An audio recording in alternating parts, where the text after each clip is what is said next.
Good afternoon everybody and welcome to Clare GA headquarters. I'm joined here by Seamus Hayes to have a look through the senior, intermediate and junior B draws that have just taken place. On top of that we have the relegation draws for the intermediate and senior championships, and some mouth-watering contests are in store on the weekend after next. Firstly here we can see the senior hurling championship draw round 3, starting I suppose Seamus with that first one at the top, and what a mouth-watering clash that's going to be. Cracklow v Kilmaley. Yeah, I suppose, Sean, that's the standout pairing from the third round.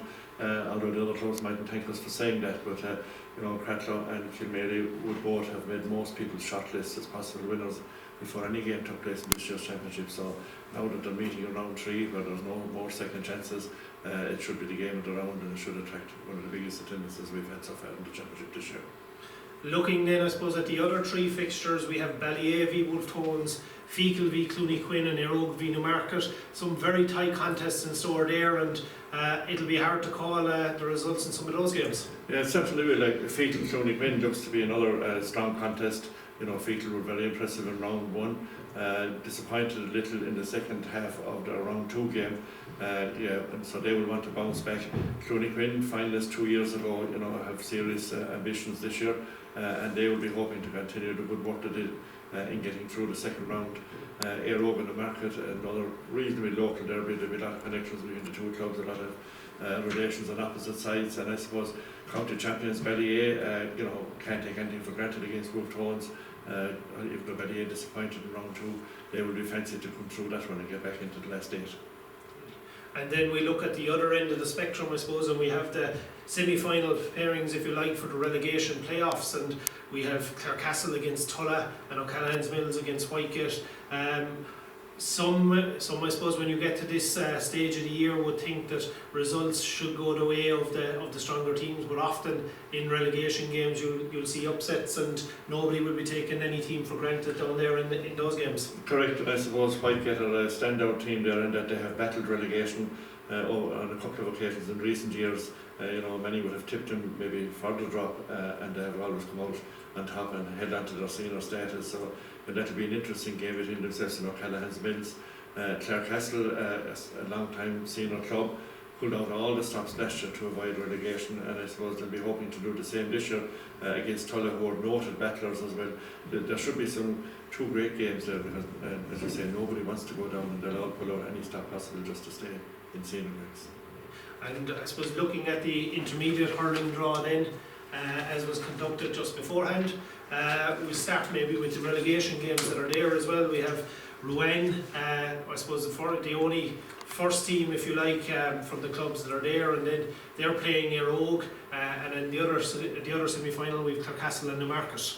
Yeah, and I suppose the notable thing is that from Clarecastle's point of view, that they're under relegation from both senior and intermediate. That's something that many mightn't have predicted, given their fairly recent success at underage level, notably at minor level. So they will be hoping, I suppose, to hold on to their status there and get over in the market.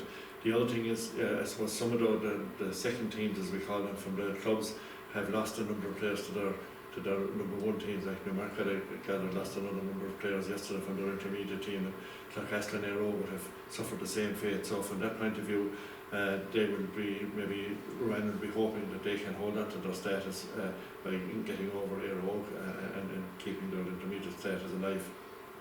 And then looking at the quarter-final pairings, we have Killanena, who for the last few years have been battling relegation. They're into round 3 this year, and Partine is the opposition for them. Yeah, and Partine have been knocking on the door for the past couple of years, and maybe 2 or 3 years ago would have been tipped as likely winners, but they haven't managed to make the final step yet. Killanena, as you say, noted battlers. They have saved their status now for this coming year, so they will throw everything at Partine. I suppose St. Joseph's, the team relegated last year, having only come back up a year or 2 ago, they'll be fancy to overcome Bodyke. Sixmile Bridge have a strong intermediate team as well as a strong senior team, and I suppose Aine Kilnamona are likewise. Cracklow lost a good number of their intermediate players to the senior team over the last 2 or 3 weeks, so I suppose Aine Kilnamona and the Bridge will be fancy to come through against Cracklow and Corofin.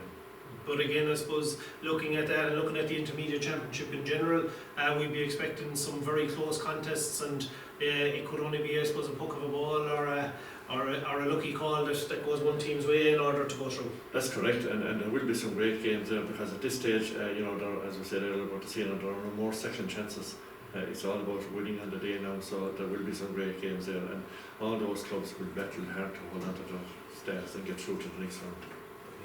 Thanks very much for that, Seamus, and what a weekend we have in store the weekend after next, as we look forward to all those games as 8 teams battle, I suppose, to be the 4 left standing for the quarter-finals in the senior and intermediate championship, and the 2 vital wins that teams will be looking in order to ensure that their status of intermediate and senior standard remains for another year. Thank you very much for joining us here today. Special thank you to Seamus for his comments and for waiting on after the draw to give us his verdict on some of the games that are ahead. This weekend, we're delighted to announce that we will have the Clare v Ennisdiamond Round 2 Senior Football Championship clash from Milltown Malbay live on Clare GA TV, and we would invite everybody to join us on that game. We'll be going to broadcast around 4:15 with a 4:30 throw up. Thank you very much to everybody, and hope you enjoyed the broadcast.